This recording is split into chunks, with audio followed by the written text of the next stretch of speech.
Hi, everyone, and welcome to the WP Minute. I'm Eric Karkovack. So today's episode is a little bit different as we're going to have a live product demo. Jason Konen is here, and he's going to introduce us to WP Engine Newsroom, a new editorial, workflow, and operations platform. Jason, welcome to the WP Minute. Thanks, Eric. Happy to be here. Yeah, so tell us a little bit about yourself, what your role is at WP Engine, and your connection to Newsroom. Yeah, absolutely. So I'm Jason Konen. I go by JK because we have a lot of Jasons here at WP Engine, including our founder. And I've been with the company for about 4.5 years.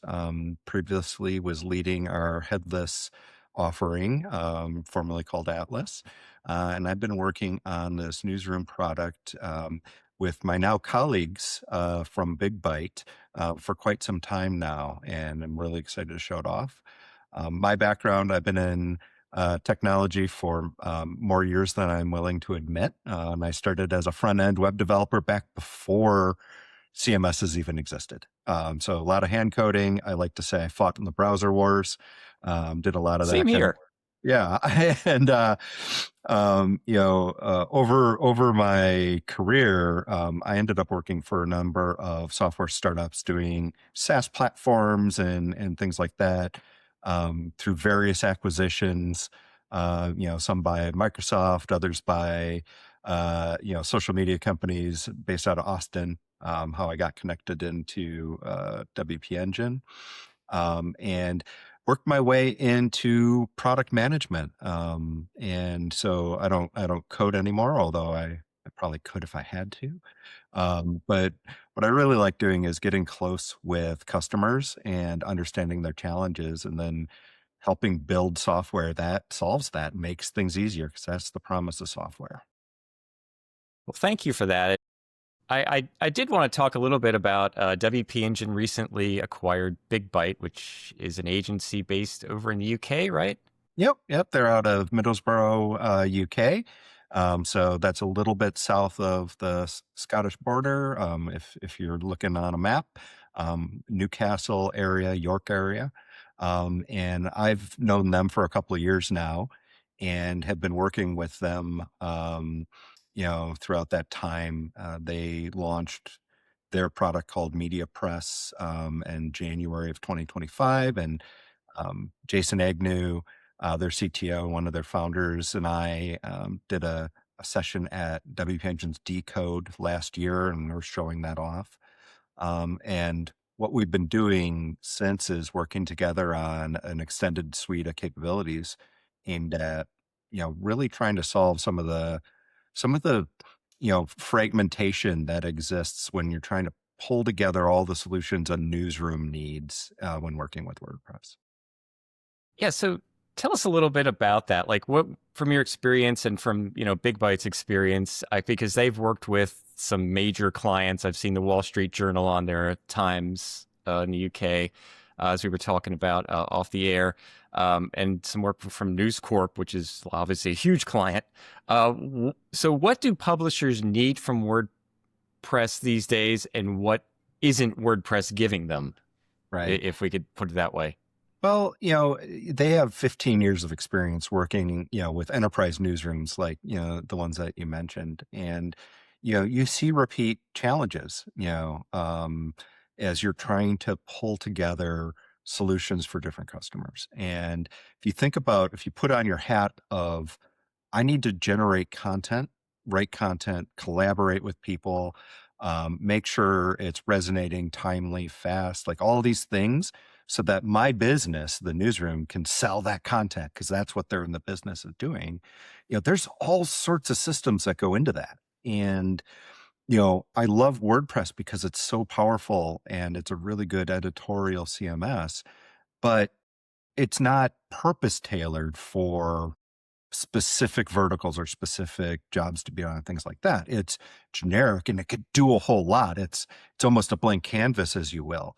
And, you know, agencies like Big Byte and developers at brands have to build or pull in different solutions and bring them together to solve those workflow problems, right? And what you end up is it gets a little fragmented because these things aren't talking to one another necessarily seamless or things like that. So if you Sure. put your content creator hat back on, you know, you might be jumping in and out between different tools. You might be, editing something and then you have to leave so someone else can come in and do SEO. Or it's like at one job I was using this plugin, and another job I was using this plugin, and I have to learn it. And where's my analytics? And how am I monetizing? And like all of these considerations, because it's a full business, right? And if the software that you're trying to use is fragmented or slow, or you can't do certain things, that gets in the way of ultimately trying to write really good content really fast and then trying to monetize it as a business. Big Bite, and the team working with these enterprise customers over and over again, um, has identified common problems. And it's like, wouldn't it be great if we didn't have to start from zero every build? We have WordPress, cool, that's awesome. Where do could we bootstrap and be 80% of the way there on a build, right? And then you have a common set of tools that were made to work together and be extended and customized, because every newsroom's a little different. And and then when Jason Agnew and I met a couple of years ago, we started talking. It's like, what if you took the knowledge and experience, the depth of experience of a team like Big Bite, and the infrastructure and scale and the capabilities we have? What could you build? And it turns out you can build a lot more than you could alone. And so that's where Newsroom sort of came from, and what it aims to solve. Yeah, so it's more of that holistic solution, right? It's not clicking over here and then going into another settings menu and having an expert in that. Somebody can actually go into this maybe and have everything they need in one spot. Right. Yeah. And you think, I think you mentioned an operating system. Somebody once said, "Hey, this is just a bunch of features." Like, of course, so is an operating system. It's how all of those things work in tandem together in one place that enables me to do my workflow, you to do your workflow, someone else to do a completely different workflow, right? And that's how you run businesses, right? And so, can we make a software platform that accelerates the development of that and takes care of common problems, but then gives you the building blocks if you're an agency or a developer working for one of these businesses to extend, customize, and really solve the problems for all of our end customer, the editor and the content creator that are using the software daily. Well, that sounds pretty darn cool. So I'd love to take a look at what Newsroom is all about. If you want to share your Yeah, screen, we'll take a look. absolutely. Seeing is believing. I could talk about it all day long, and sometimes I do. But showing it, people go, "Oh, I've had that problem," or "I've implemented a solution for that." Right. So let me share my screen here. Okay, cool. All right. So what we have here is a fake news site. So I have a fully populated fake news site with all sorts of articles and content. We decided to do a travel site. It seemed pretty non-controversial as far as news goes. And we have a starter theme, templates, blocks, all of these things built for each and every one of the features. Um, and they're meant to inspire, get you bootstrapped, get you started, meant for you to customize and make your own, or meant for you to ignore if you don't want to use them. So by Okay. no means are we imposing any kind of design system or you must use this theme or these blocks or these things. We wanted to give people a starting place or a place to learn about a feature, and then they can bring their own capabilities in and their own styles and their own themes and work the way they want to work. In fact, this is all additive to existing sites. So you don't have to recode to use any of the things that I'm showing you. You can just add this to a site at your own pace and build up and start taking advantage of these features. Okay. All right. So, I have this. I'll be bouncing back and forth between WordPress and the actual site. Okay.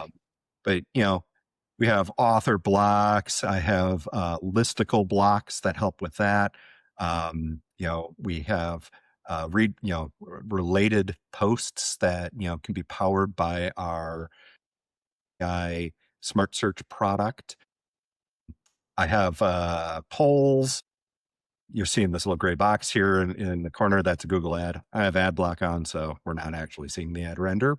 Okay. Blocks that allow the content creators to have more control over the experience, the article, and so on. Most of what we have actually is adjustments to WordPress itself to make these workflows work. And so I'm going to come back into here and let's add a new post. And the first thing you're going to notice here is some tabs across the top. And what we kept seeing and what Big Byte saw and what I've seen after doing hundreds of these demos is there are different people doing different jobs to get that content out the door, especially as a newsroom gets bigger and bigger and bigger and moves from medium to enterprise. You have somebody working on content, laying it out, et cetera. They're using the editor, right? You have somebody else or a team of people working on metadata related to that article that's being used, titles, taxonomies, SEO, all of those things, right? And people sourcing media assets to be used with that article. And so what we've done is given a place for each of these user personas to work and give them an interface where they can work instead of jamming everything in the ever-growing sidebar, which happens when you're just putting in a bunch of different plugins and things like that. That's where we've had to put things before. And the benefit of breaking it out is not even it's a cleaner UI. It's a place to put this. But then you can start talking about collaboration where somebody could be editing at the same time somebody's editing the SEO. And that's something I hear a lot too is, we don't do SEO, maybe the next day after an article post because we can't do it at the same time. Well, now you can. And all of this is meant to be extended and customized. So, this is using, Gutenberg components, trying to, stay within the right design system. You can edit what all of these are. You can add additional panels, make it your own, right? And so we're saying, here are the building blocks. Here's some defaults for you to get started. Let's figure out how you work, Newsroom. How does your editorial team work? What do they need? Let's put it in here. Even little things like having specific author bylines. So if I come in here and I can say, I'm writing this article, this is not associated with me, the WordPress user, like it is currently with authors. This is, custom post type, and you can have different metadata about who I am and render that in a block. And if I leave, that doesn't break. You can delete my WordPress user, and you don't have an orphaned WordPress user hanging around forever because that's the author. Or let's say I got a new job title. You could have that metadata change and update all the articles across the site. And that's something that, Big Byte is seeing with some of these large enterprises is, as people move up through the ranks, they want to make sure all of their data is updated. Who is this person writing the article? Or maybe they're having, guest writers in politics and, they were, in the House of Representatives at first, and now they're in the Senate. We need to update those things. And so if you do that with a system like this, you have that ability.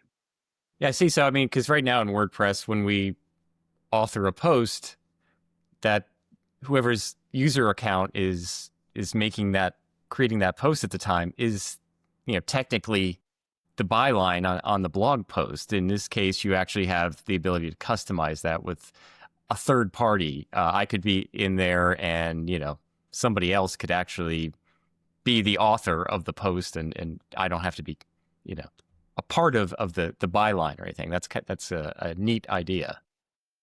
And we could have multiple authors, right? So that's another thing that we don't have right now. Yeah. So, it's little things, and say, there's a lot of little features, but you add them together and you start saying these all work in tandem. It really speeds up the process of writing this content and getting it out to market, which is really the key thing.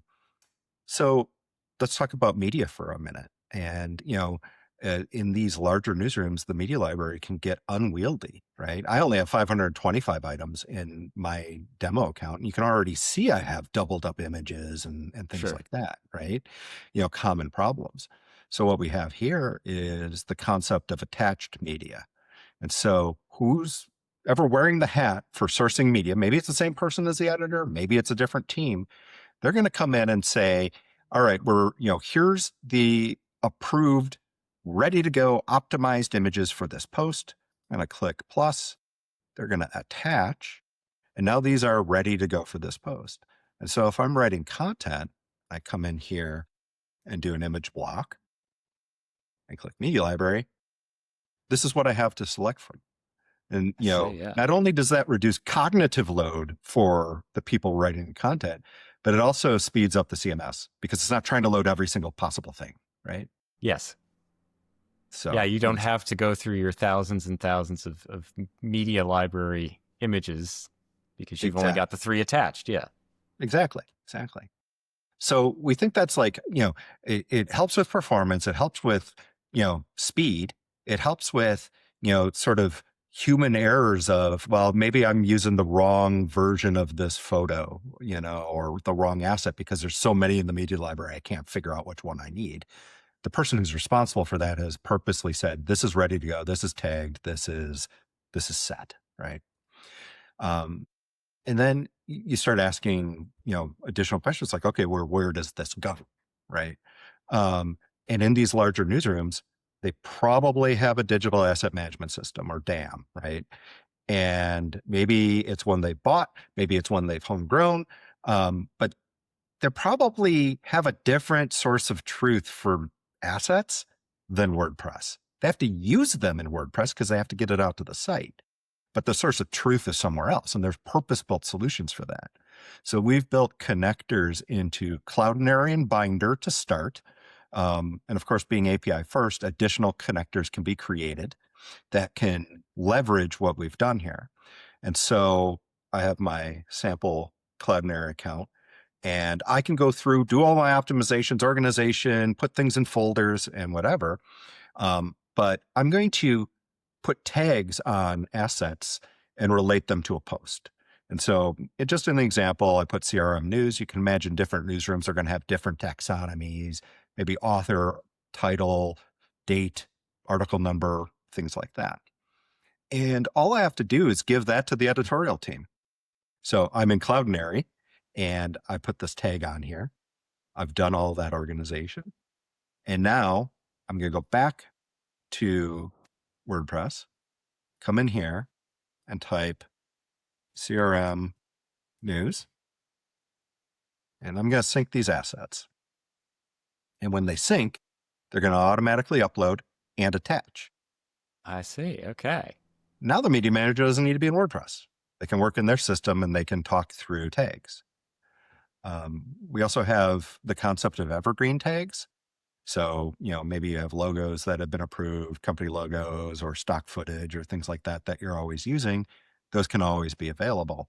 And once that linkage is made, if I'm in the DAM, I can add more, items to that tag and they'll sync back for you. So once you make the connection, it keeps them in sync. So pretty handy. So that's all going to be out when we go live next week. Now I put on my product roadmap hat and say, where are we going to go with this? And the answer is, why upload them to WordPress at all? It's the workflow that you need. These asset management platforms have CDNs. They have image optimization tools. So, I think the current methodology is use something like WP Offload Media or roll your own S3 bucket on Amazon and offload images from WordPress to speed things up and, reduce load on the server and the database. What if you never onloaded them in the first place? What if you use the best in breed solutions that whatever, newsroom they've picked to do that work? And if they don't have a CDN or image optimization tools, WP Engine does. And so the idea would be keep the workflow, but actually never have these images hit WordPress in the first place. So that's where we're going with it. Yeah. So, I Um, mean, you can pull fully remotely if that's what your workflow ideally would be. exactly, exactly. Um, and that opens up some really interesting things. You think about embargoed content, right? You're a tech blog and you're writing about the new foldable iPhone and Apple's giving you assets. If you upload them to the WordPress media library, they're technically live. Probably not easy to find, but live. And, there's a number of instances where somebody's poking around and they find things and they leak. Yeah, Well, well, that's we just risk. saw something like that not too long ago. I think it was a UK budget file or something like that that got Yes. pushed. Yeah. So it's a human mistake, right?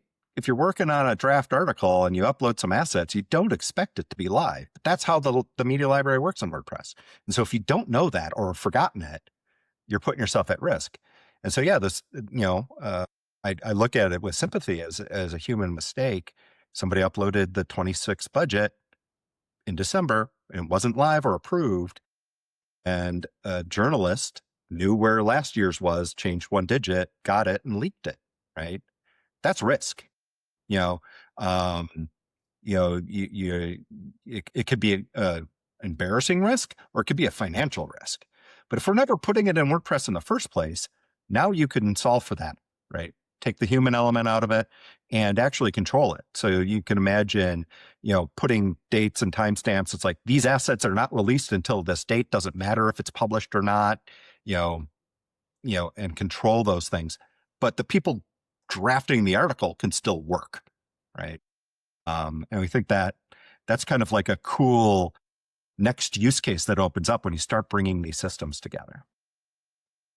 So basically, just for the lay person like me, when it comes to media, you could have, say, like if it's at Cloudinary and you can have like some very random URL that no one could possibly guess because it's not following the same structure as a typical WordPress upload would.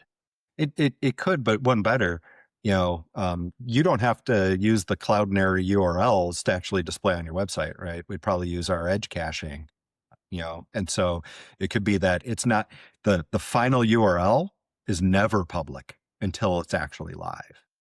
And Gotcha. so, it's not even ossificating it. It's just not available, right? So Cloudinary's, images are not available unless you make them public, right? You have to be logged in to be able to see them and so on. So it's a level Gotcha. of control that, I think is needed. And if we can make it seamless and you don't have to think about it and just make it work, you reduce human error and reduce risk. Yeah, definitely something that it's been in the news. So it's nice to see that there is a solution that somebody's working on to kind of wrangle that in because it could be quite the risk if you Yeah, publish the wrong thing at the wrong time. exactly. Yeah, it could be a big problem.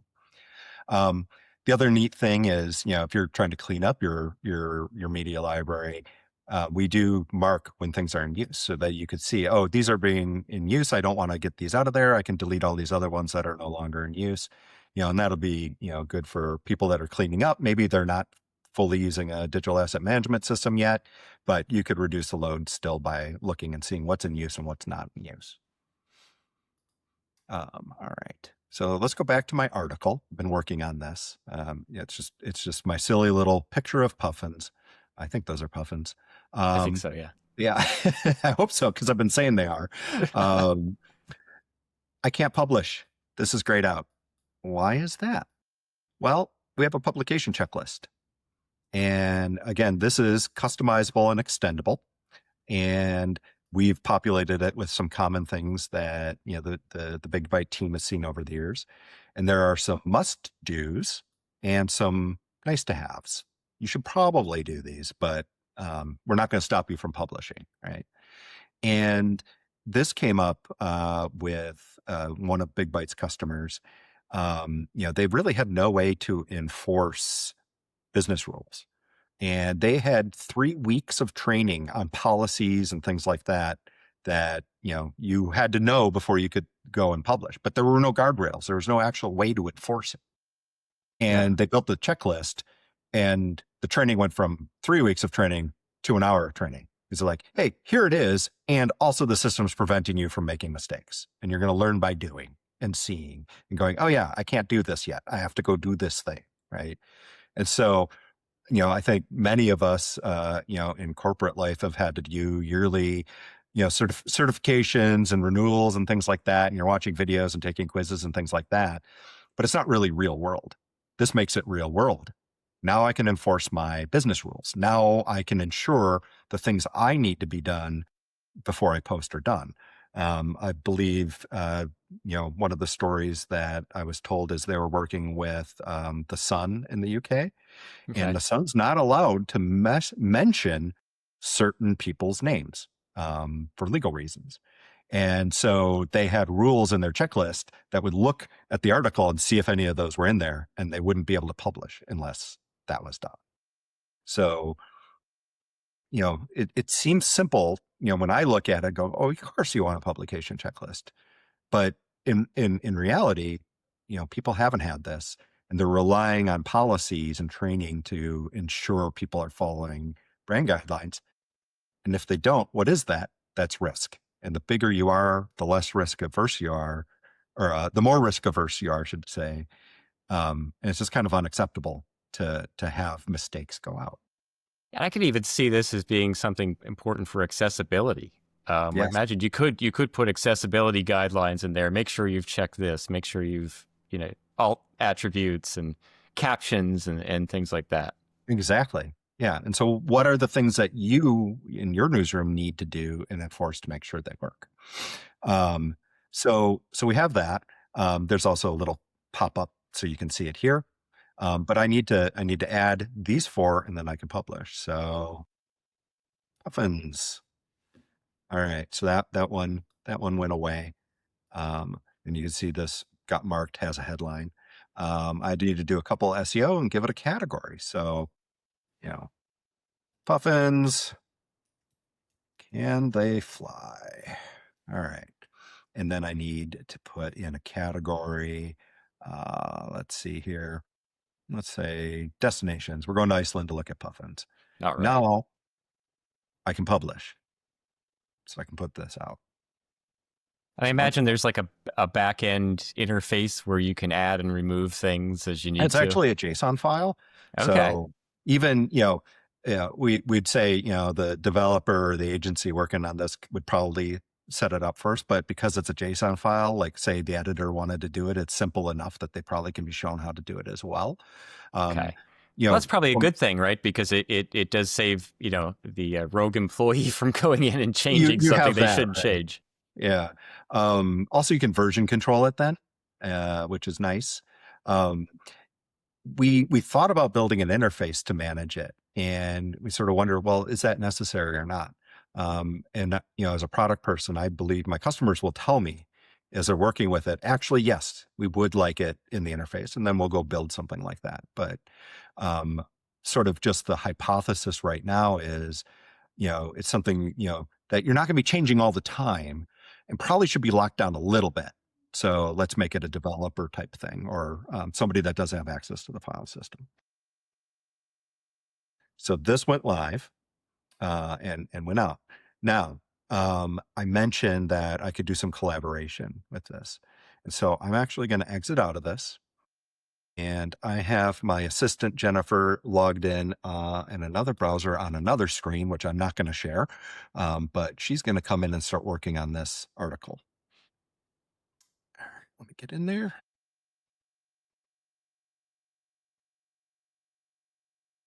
Okay.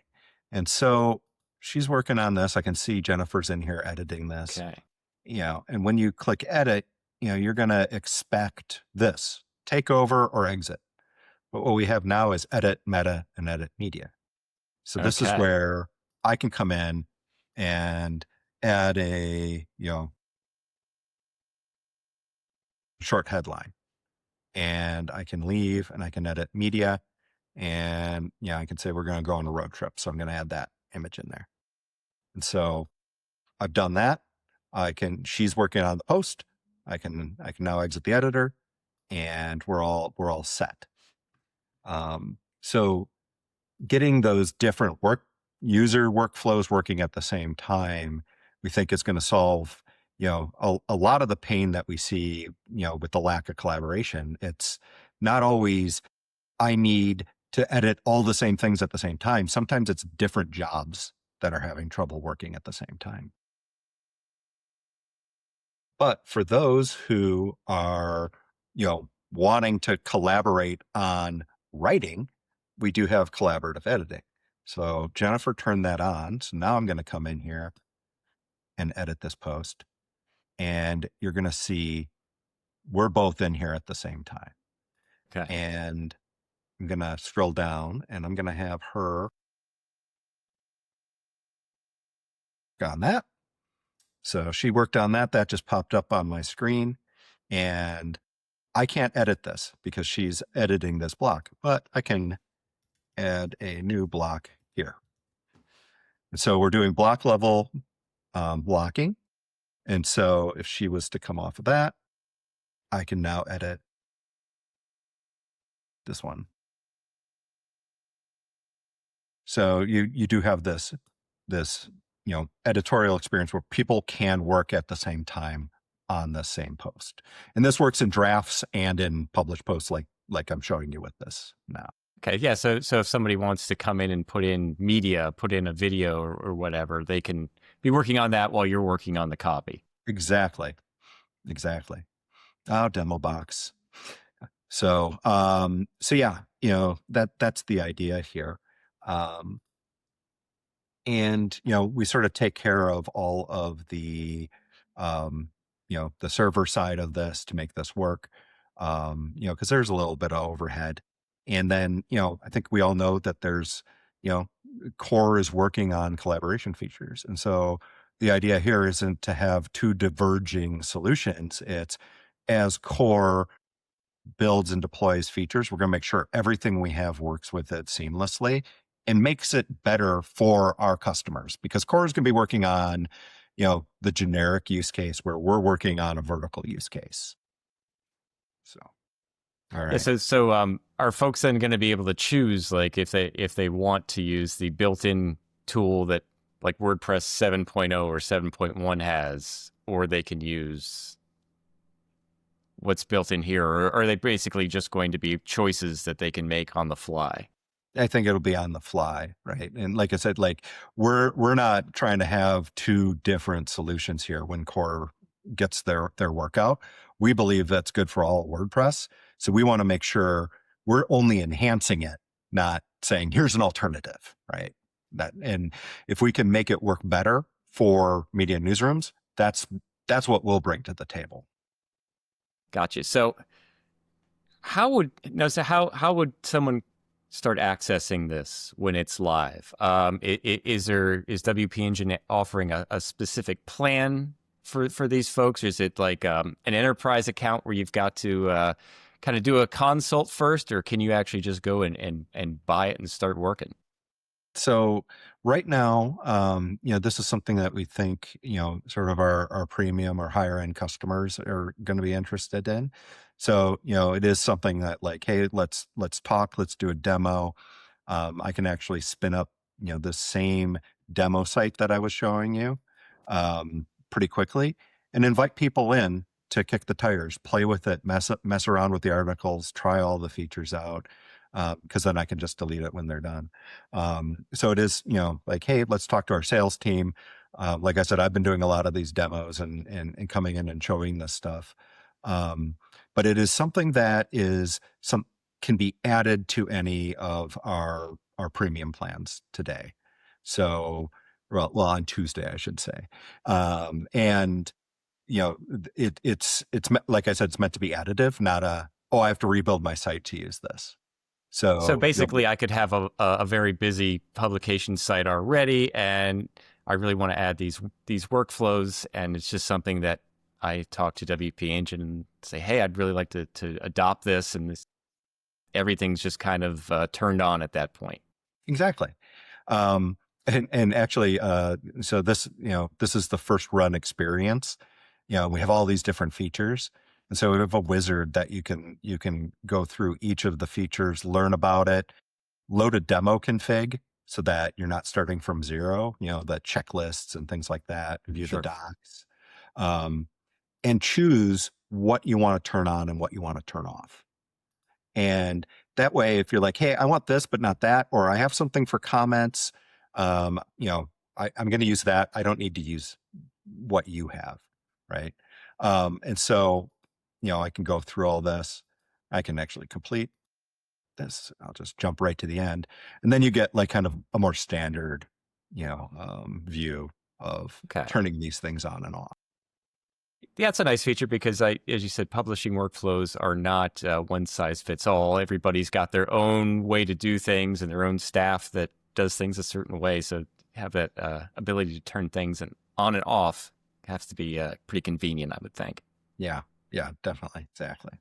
And is this basically like a plugin structure that's added to the site, or? Yeah, so it's a few things, and it's a plugin, it's a themes, those will get installed, but it's also infrastructure that we have.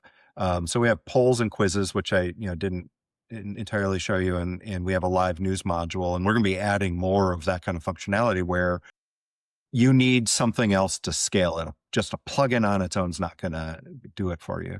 So these are interfacing with systems that we've built out on our infrastructure that can scale it. And the best way to show that is just to quickly show you live news. So I have this live news module, and we have all the blocks available for you to control and edit, can show that this is live. Okay, And again, I'm in the there we wrong go. tab. There we go. So Oh, so we've got the little flasher there that's telling us it's live. live. I have a timeline block.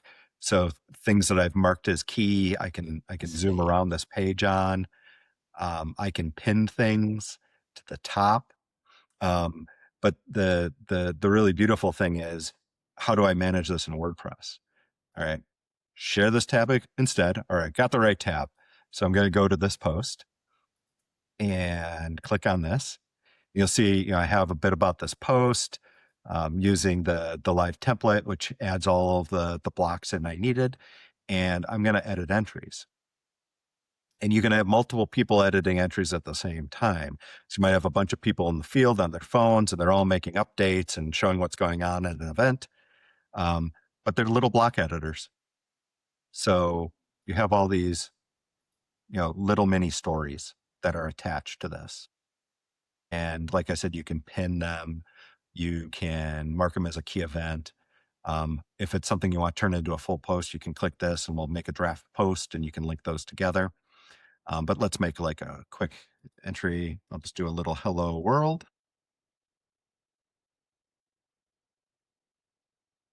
All right, I'm going to publish this and we'll go back here and it just pops in. And so there's nothing you need to do. This just works out of the box.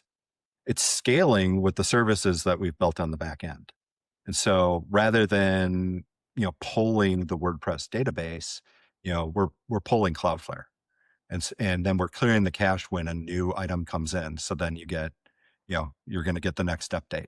So there's not going to be load on the WordPress database if you have many, many people watching this and polling from it at the same time. So, that's part of the delivery. Same thing with polls and quizzes. Like, where's that data going? How is it getting batched? How often is it hitting the WordPress database? The answer is as minimal as possible, because you don't want to slow that down. So we have services like that can help. We do some of our roadmap items like, A/B testing and paywalls and subscriptions. We'll have services that enable all of these features to work seamlessly. Awesome. Yeah. I mean, this particular feature, this is like a CNN staple. If you go to their site during like that, even like the big winter storm we just had out my way, you're going there and seeing these live updates every few minutes and scrolling through the timeline like that. So that's definitely a pro feature. Very, very slick. Is there anything else that we should know about Newsroom? Yeah, I've shown you a fraction of the capabilities that we have in here. Like I mentioned, we have blocks for listicles, polls, quizzes. We have animation libraries that you can use. If you're trying to do something like, I think many of us have seen on the BBC, they have these bespoke articles. Let me show you one quick that's been made. Uh, I think we've all seen Okay. articles like this where Yeah. you have that scrolling and the fading and the translations and all of this kind of stuff. Awesome. So Um, this is all just built into the, it's all built in, all right? right. Put the power back in the content creator's hands, um, and make it so that the mission for the developers is you can extend and customize for your customer, and then for the editors, the power's in their hands to be able to do this on their own. Yeah, they Once don't need that's a all set technical up, expert to sit there next to them the entire time. Well, you have to put this effect on the image, or you have to exactly. do all these little minutia things. It's kind of all there for you.